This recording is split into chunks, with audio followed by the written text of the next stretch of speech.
რა გზებით ხედავს ბიზნესი ფასების შემცირების შესაძლებლობას მთავრობის ადმინისტრაციაში სადისტრიბუციო კომპანიებთან შეხვედრა დასრულდა ამ და სხვა თემებზე რამდენიმე წუთში გიყვებით. ნესტლეს შემდეგ ქართულ ბაზარზე პიკოტის ბავშვთა საკვების ამოღება დაიწყო. ფრანგულმა რძის მწარმოებელმა ლაქტესმა 18 ქვეყნიდან ბავშვის რძის ფორმულა გაიწვია. მას შემდეგ რაც აღმოჩნდა, რომ ზოგიერთი პარტია შესაძლოა საშიშ ტოქსინს შეიცავდეს. დამსაქმებლებს საპენსიო შენატანის ვალდებულების დარღვევისთვის 2025 წელს 3.700.000 ლარის ჯარიმა დაეკისრათ. 2025 წელს საქართველომ რეკორდული $1.350 ღირებულების ნავთობპროდუქტები შეიძინა, მათ შორის ყველაზე მეტი $477 მილიონი საწვავი რუსეთიდან შემოვიდა. საქსტატის მონაცემებით ბინების ფასი წლიურად 1.3%-ით, ხოლო კერძო სახლების 2.1%-ითაა გაზრდილი.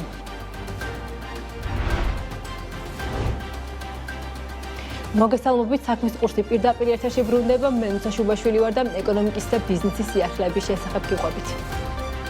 მთავრობის ადმინისტრაციაში ფასების კომისიასა და დისტრიბუტორებს შორის შეხვედრა დასრულდა. ირაკლი კობახიძემ შეხვედრაზე კიდევ ერთხელ გაიმეორა, რომ საქართველოს საზღვრიდან თარომდე სურსათზე საკმაოდ მაღალი ფასნამატი წარმოიქმნება, რომელიც 86%-ს შეადგენს. დისტრიბუტორების განმარტებით კი კომისიას ინფორმაცია იმ პრობლემატური საკითხების შესახებ მიეწოდეს, რაც საცალო ვაჭრობის ქსელურ ობიექტებთან ურთიერთობის ფარგლებში არსებობს. ზოგადად რა იწვევს საქართველოში შედარებით მაღალ ფასებს სურსათზე და რამდენად არსებობს იმის რესურსი, რომ გაიაფთეს პროდუქცია. სტუმართან MBC ჯორჯიას დირექტორთან და დამფუძნებელთან ალექსანდრე რატიშვილთან ერთად ვაგრძელებთ თემაზე საუბარს. მოგესალმებით ბატონო ალექსანდრე, დიდი მადლობა თქვენი დროისთვის და სტუდიაში სტუმრობისთვის.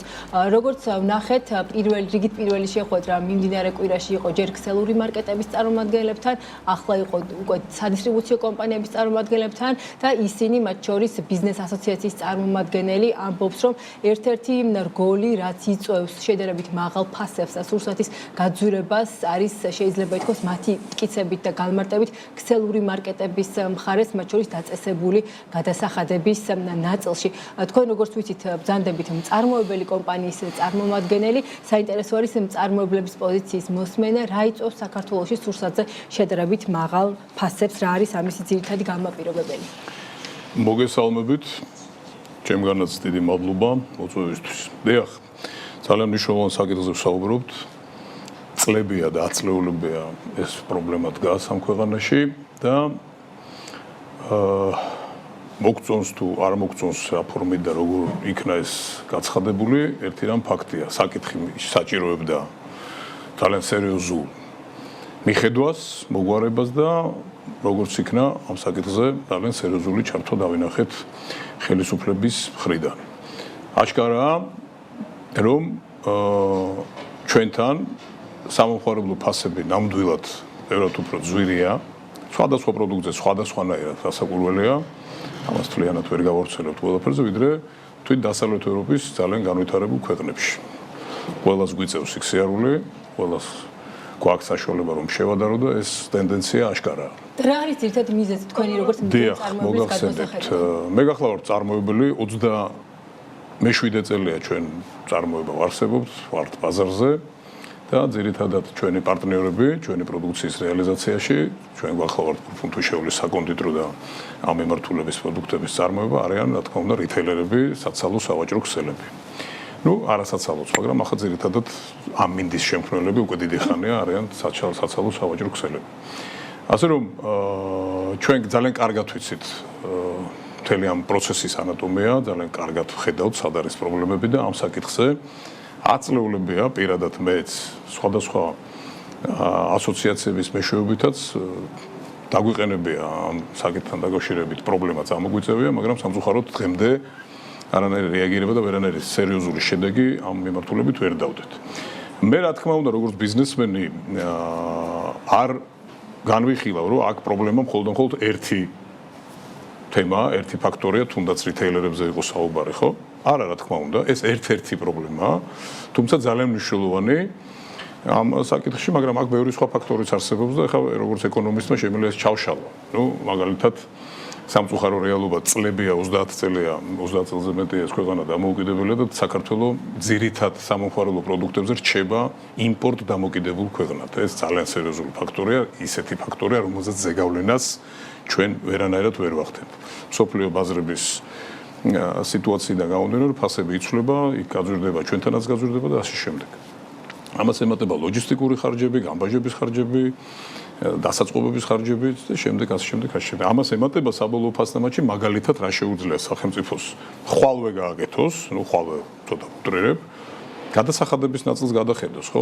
არის საუბარი იმ სამომხმარებლო პროდუქტებზე, განსაკუთრებით კვების პროდუქტებზე და ფარმაცევტულ პროდუქტებზე, თავისთავად ეს მოქმედებს, რომლებიც კვების პროდუქტები, რომლებიც მოსახლეობის უმეტესობისთვის არის ძალიან მნიშვნელოვანი და ყოველდღიური სასიცოცხლო მნიშვნელოვანი პროდუქტები, შეგვიძლია გადავხედოთ ისეთ გადასახადს, როგორც არის DGG. წარმოებლებისთვის, განსაკუთრებით საქართველოში და სხვადასხვა პროდუქტისთვის, სხვადასხვანაირად შევხედოთ. არის თქვა ისეთი აუცილებელი ყოველდღიური პროდუქტი და არის არააუცილებელი და შედარებით ნაკლებად მოხმარებადი პროდუქტი და აქ შეიძლება დიფერენცირებული გადასახადი სისტემა შემოვიღოთ, გულისხმობ რა თქმა უნდა DGG-ის შემცირებას.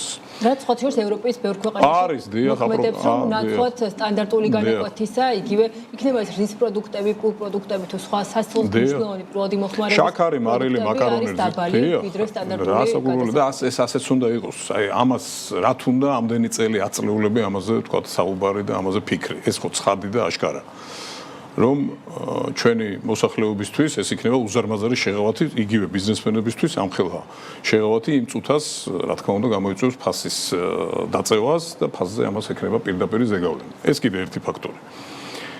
ძალიან მნიშვნელოვანი ფაქტორია, როგორც ეკონომისტი, ვინც ერკვევა, ახლა შეიძლება ფართო მასებს მოსახლეობისას ეს არ აინტერესებს, მაგრამ რატომ რჩება საქართველოს მუდმივად 35 წელი არის იმპორტ დამოკიდებული ქვეყანა და განსაკუთრებით ტკივნეული და სამწუხარო ეს კვების პროდუქტებზეა ასევე მიმართული ეს ფაქტორი. რატომ? იმიტომ რომ ჩვენ პატარა ქვეყანა ვართ, 3.5 ალბათ 3.8 3.800.000 4 მილიონამდე არც კი ვართ, ხო, მოსახლეობის რაოდენობით და ყველა ქვეყანაში, რომელიც ასეთ მცირე ზომის არის, ინდუსტრიალიზაციის წამოწევა და განვითარება ზოგადად წარმოების საკმაოდ რთული ამბავია.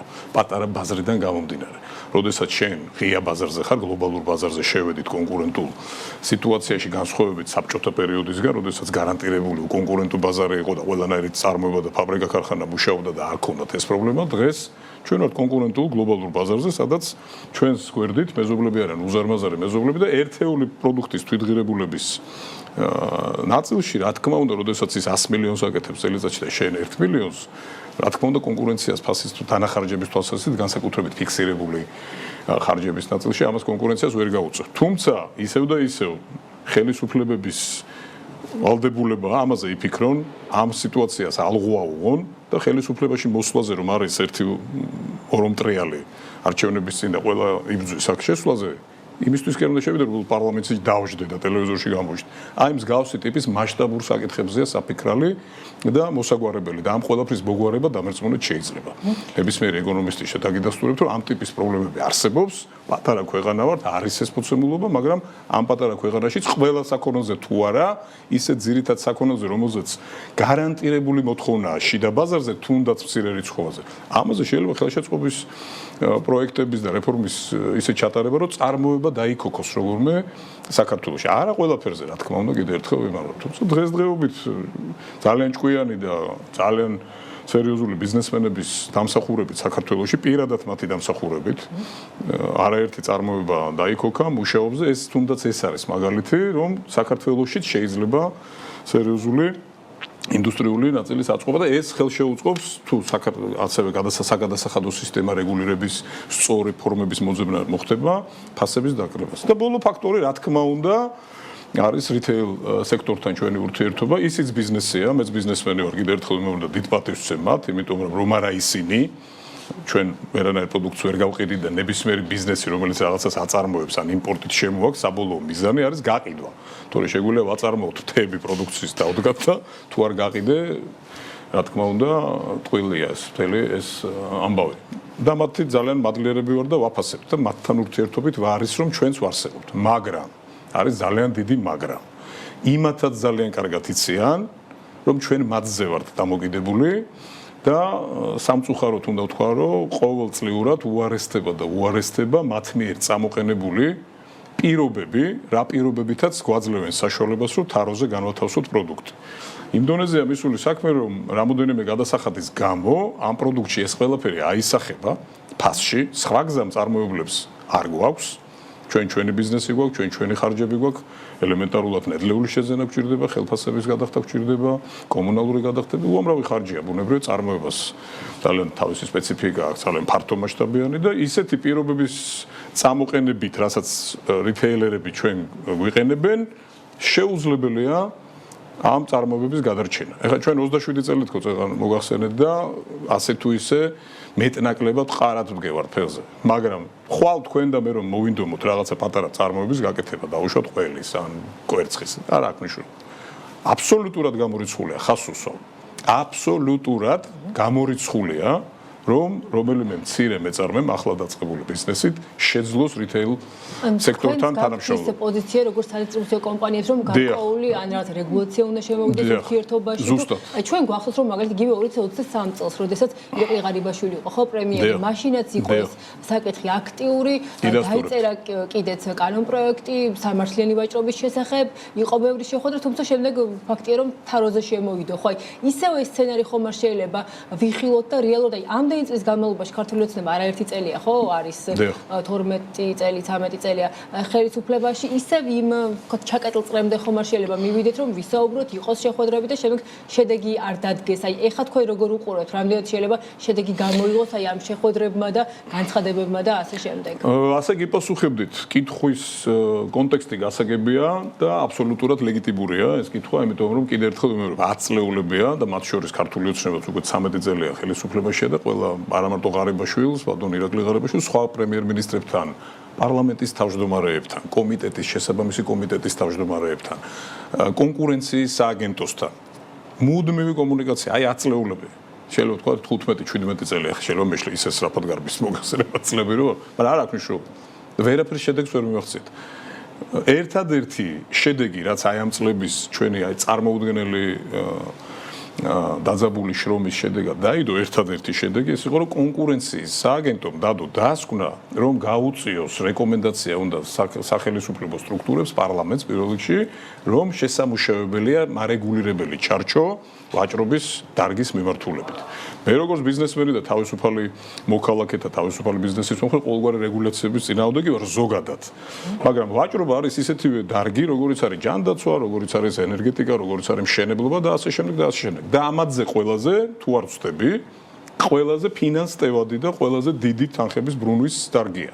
და არანაირი ჩარჩო კანონმდებლობა ან რაღაცა რეგლამენტი არ არსებობს და ეს კიდევ შეგვიძლია წეღანაც ვახსენეთ დასავლეთ ევროპის ქვეყნები გადავხედოთ როგორ არის იქ, როგორ შეიძლება ამ ხელა დარგი არსებობდეს რაღაცა ჩარჩო ურთიერთობების დაწესების გარეშე.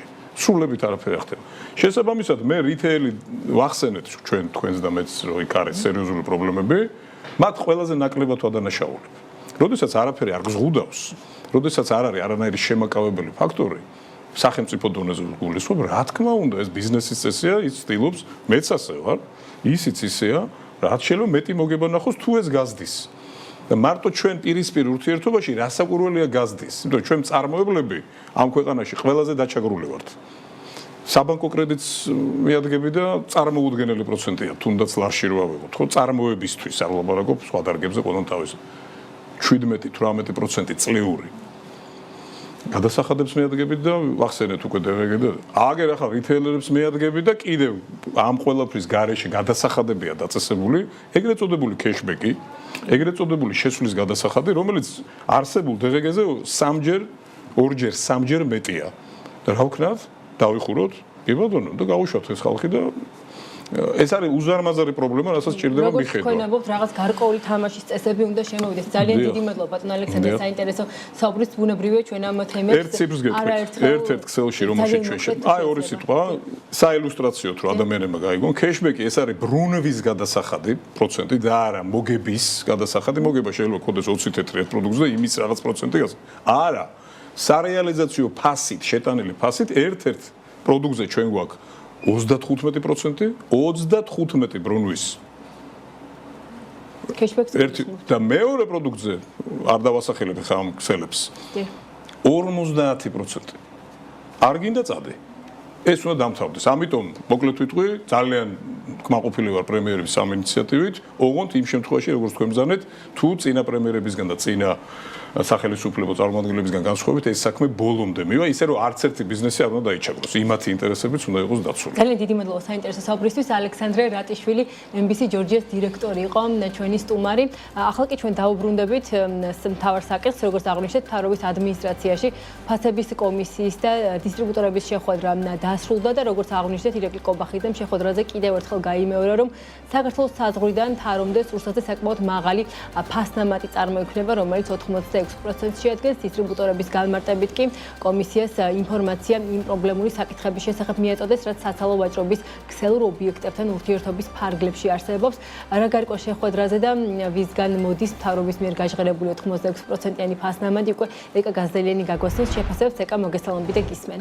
მოგესალმები ნუცა. ოცნების ფასების კომისიაზე ირაკლი კობახიძემ კიდევ ერთხელ თქვა, რომ პროდუქტებზე არსებული მაღალი ფასნამატი არსებობს და რომ საქართველოში პროდუქციის ფასნამატი ევროპულ მაჩვენებელს რამდენჯერმე აღემატება.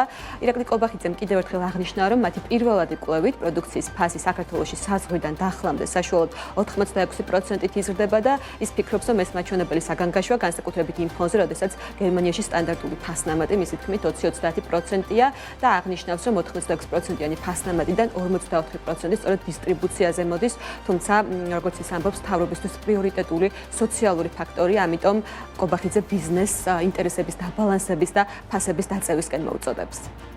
ამ 86%-ის ერთი წილი მოდის დისტრიბუციაზე, 54%-ია წილი და შედარებით ძლიერია წილი ქსელური მარკეტების შემთხვევაში. შამში არის, როგორც უკვე თქვა, 86%, რაც განაპირობებს იმას, რომ საქართველოში ევროპულ ფასებთან შედარებით არის ბევრად უფრო მაღალი ფასები, ზოგიერთ შემთხვევაში არის 50% მაღალი ფასი, არის ორჯერ მეტი ფასი, სამჯერ მეტი, ანუ საკმაოდ დიდია სხვაობა ფასებს შორის.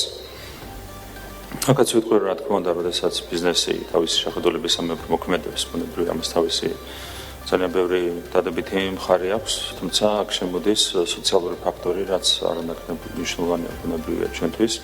ჩვენთვის მნიშვნელოვანია, რომ დაბალანსდეს მაქსიმალურად ეს ინტერესები და ყველამ ერთად გვინდა, რომ ვიზრუნოთ მოსახლეობის ინტერესებზე და შევეცადოთ მაქსიმალურად, რადგანაც ეს არის შესაძლებელი, ვიზრუნოთ ფასების დაწევას. გარემო ფაქტორებზე სწორი და ეფექტური რეაგირების შედეგად, რა თქმა უნდა, ჩვენ ვხედავთ, რომ არსებობს რესურსი სამომხმარებლო პროდუქციაზე ფასების შემცირების და მისასალმებელია, რომ დღევანდელ შეხვედრაზე უკვე მოვისმინეთ პირველი ხელშესახები ინიციატივა, მათ შორის წამოსული კერძო სექტორიდან, თუ როგორ ხედავს კერძო სექტორი სამომხმარებლო პროდუქციაზე ფასების შემცირების გზას.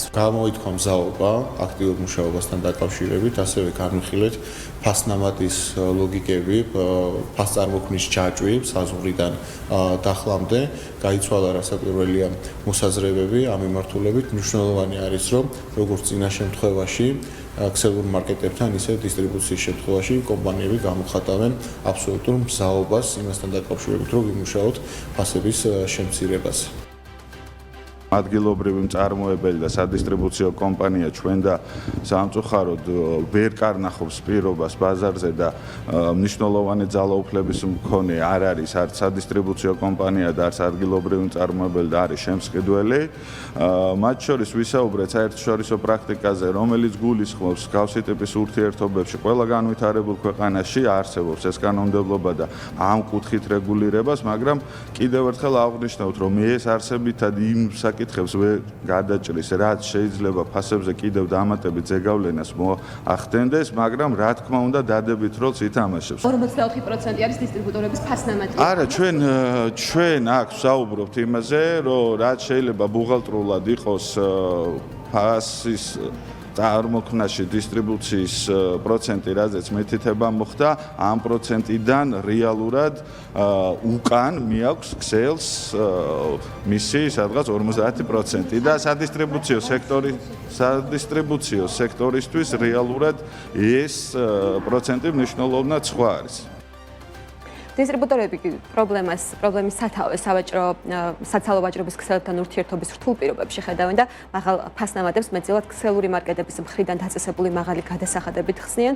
დისტრიბუტორთა ბიზნეს ასოციაციის ხელმძღვანელი ლაშა რიჟამაძე მედიასთან ადასტურებს, რომ ფასები მაღალია, თუმცა განმარტავს, რომ არსებული ფასნამატი მთლიანად სადისტრიბუციო სექტორის მოგება არ არის. მისი თქმით, ამ თანხის თითქმის ნახევარს თავად ქსელური მარკეტები იღებენ სხვადასხვა გადასახადის სახით, იქნება ეს ქეშბექის, თაროზე მოხდრის საფასურის თუ სხვა სახით, ამიტომ სექტორი გამოსავალ საერთაშორისო პრაქტიკის დანერგვაში ხედავს. რიჟამაძის განმარტებით აუცილებელია ჩარჩოების და ზედაზღვარის დაწესება იმ გადასახადებზე, რომლებსაც მარკეტები დისტრიბუტორებს თხოვენ. რაც შეეხება სახელმწიფო უსაფრთხოების სამსახურის შესვლას ქსელურ მარკეტებსა და ასევე სადისტრიბუციო ქსელებში, როგორც ისინი აცხადებენ, ამას დიდი პრობლემები არ შეუქმნია, თუმცა უმჯობესი იქნებოდა, რომ ამის შესახებ ბიზნესი ინფორმირებული ყოფილიყო და აქ განმარტავენ, რომ ბიზნესი დღეს თავისუფალია და მათ პრობლემა ამ მიმართულებით არ ექმნებათ. მადლობა ეკა, ეს ეკა გაზდელიანი იყო, რომელმაც მთავრობის ადმინისტრაციაში გამართული შეხვედრის დეტალები გაგვაცნო. საქმის კურსი კი ამით დასრულებულია, ჩვენ უკვე ერთმანეთს 17 საათსა და 30 წუთზე შევხვდებით დროებით.